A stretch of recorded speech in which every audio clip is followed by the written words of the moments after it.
Hi, good morning! So dito na naman tayo sa ating update, dito sa ating pool area at sa ating function hall. O, diba? Alam naman natin na madaming mga achievement ngayon o maraming mga trabaho dito sa ating area kung saan po ang pool at ang function hall. So ngayon mga momshies at mga popshies at anakshies, gumagaya kay Momshi G. So ngayon, mag-update tayo dito sa ating pool kasi maraming natatanong, maraming nagko-comment doon sa mga posted ko na bakit walang tawag doon, walang tiles, pangit daw, para dong tangkal ng baboy yung pool ni Brenda. Alam nyo kasi mga moms, hindi pa talaga tapos yan. So, basta ang dami nagko-comment doon na ang dumi-dumi daw, ganyan, para dong tangkalan ng mga manok. Ang dami nagko-comment doon sa posted ko. So, ngayon mga moms, dito po tayo. Ay, actually talaga mga ano, so hindi talaga tapos yung ating yung ating trabaho dito. So ito ay may ano pa talaga, may ginagawa pang finishing dito sa ating pool, sa loob ng ating pool, kung saan po yung 4 feet or 5 feet yung lalim ng ating tubig dito sa loob. So after nito mga moms, ayan po yung mga trabaho natin, nag-ano muna sila, tawag dyan na finishing sila, diba? So, sa mga nagko-comment dyan ng mga pangit na comments sa aking mga posted o sa aking mga video, alam nyo na po mga ano, alam nyo na po yung excited lang talaga kayo sa mga nakikita ninyo. So, sa nakikita naman natin sa update for 13th day sa update sa area ay hindi pa talaga tapos at continue pa po yung trabaho, diba? So, dito naman tayo. So dito naman ang ating tawag dito. Pero napag-isipan na po at ano na po talaga ni Brenda yung anong kulay ng tiles na ilalagay dito sa loob at saka sa labas. Pero hindi pa po namin alam or totally na yun talaga yung plano niya. Basta abangan na lang sa next video natin, di ba? So dito naman labas yung tubig. Ito yung ano natin tubig. Ito yung daanan ng ating tubig at yung ating yung on and off, nandito. Nasa labas po siya. Na alam naman natin na yung ano dito, yung kaniyang area ay maraming blessings talaga na dito na area kasi maraming plano talaga na gagawin si Brenda. At after nito ay may gagawin pa po siyang next project niya. So hindi pa natin alam kung anong next project niya. Basta abangan na lang natin sa next vlog niya or sa next ano niya sa trabaho niya. So dito naman tayo sa function hall. Ito yung function hall. Habang hindi pa tapos yung trabaho dyan sa pool area natin, itong function hall naman ay sinabay niya sa trabaho dito sa ating pool. So dito yung ating mga trabaho dito, nagtrabaho naman sila. Yung iba naghahakot ng mga balas or naghahakot ng mga materyales, di ba? So ang dami talagang trabaho dito mga moms. So sa mga nagko-comment dyan na yung pool ay parang tangkal ng baboy, hindi pa po talaga siya tapos guys. So dito si Mama Kita ay sobrang busy talaga, di ba? Nakikita naman natin at dyan lang muna tayo, dyan lang muna yung ano natin, update for today's video natin. Yeah, thank you so much guys, bye! Oh, di ba? So dito ayan mga ma'am, si Mama Sita ay nagtrabaho pa talaga. So dito ay pinapatag na lahat. Ayan.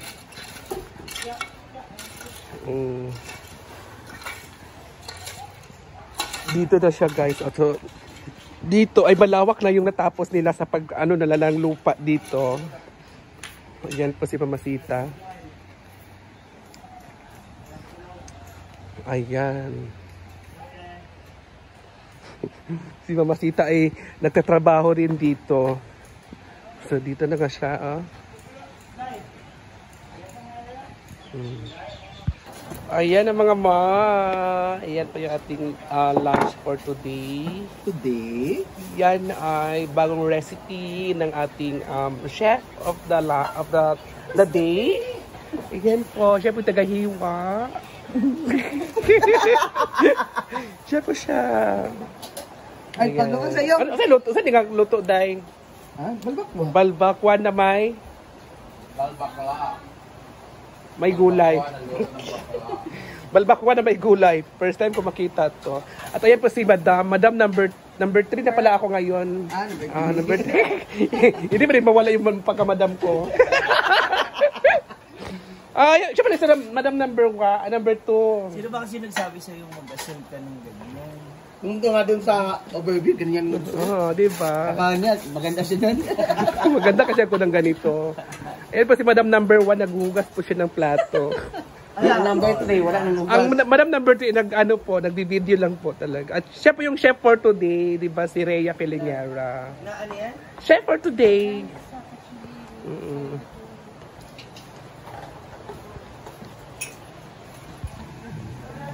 Ayun na guys, okay na po yung finishing nila guys. Ayan, so okay na po. At nagmerienda muna sila. Ayan, nagmerienda muna sila yung ating trabahante. Ayan po sila guys. Trabaho lang kayo. Mga mamsis. Diba?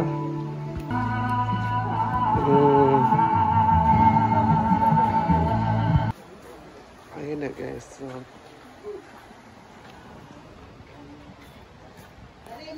dito naman tayo guys. Diba? Tapos na po talaga yung ano nila. So ito yung stage ni Brenda. Sementuhin po yan. Hindi po yan talaga yung stage niya. Yung stage niya ay semento.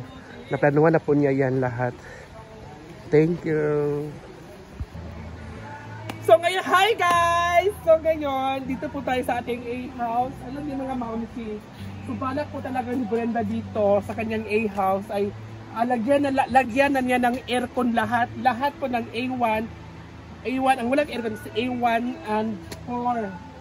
4 and 2, 8 yung walang aircon. Pero yung may aircon is yung 2 may aircon at saka yung 3 may aircon.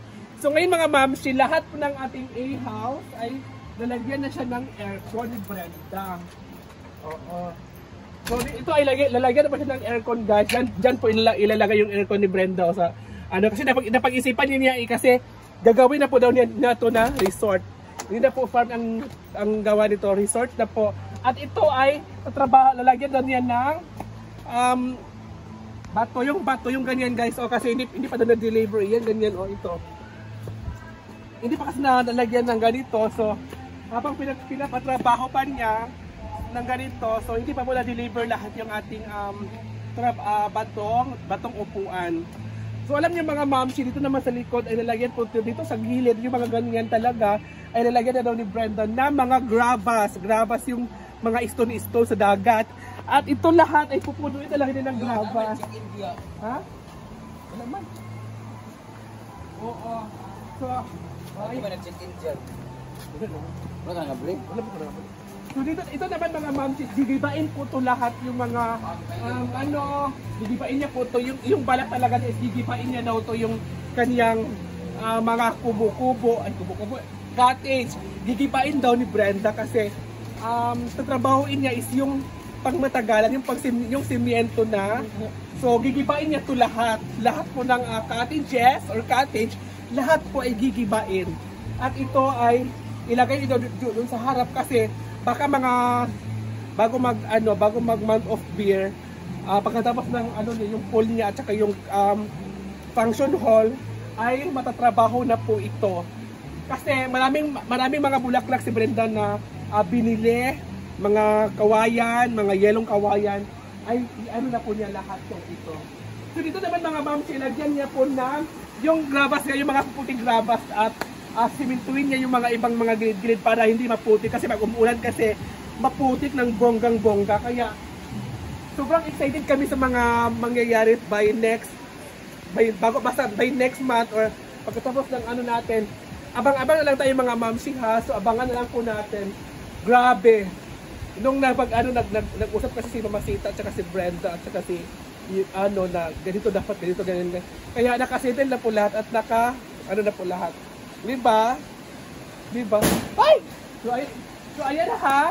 At dito naman tayo.